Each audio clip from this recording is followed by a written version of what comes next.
Öncelikle hoş geldiniz. Şimdi sanırım en son 2 sene önce gelmişti Türkiye'ye. 2 senenin ardından Türkiye'ye geliyor ve burada konser veriyor. Nasıl bir duygu? Türkiye ile ilgili değerlendirmelerini alabilir miyim? Thank you so much, first of all, and of course I feel great being in Turkey always. I love being here.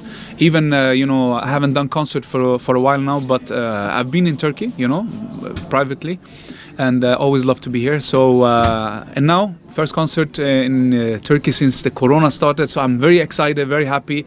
I know there's a lot of people waiting there, so I'm waiting too. So inshallah, I'm looking forward. Very excited. Yeni bir çalışması var mı onunla ilgili kaset? Do you have a new, work that will be soon released? Yes, of course. We have a new song coming out, inshallah, very soon. I think next week. It's called Nurun Nabi. We filmed it here in Konya, in Tuzgulu and Konya. So I'm really excited for that song as well, inshallah.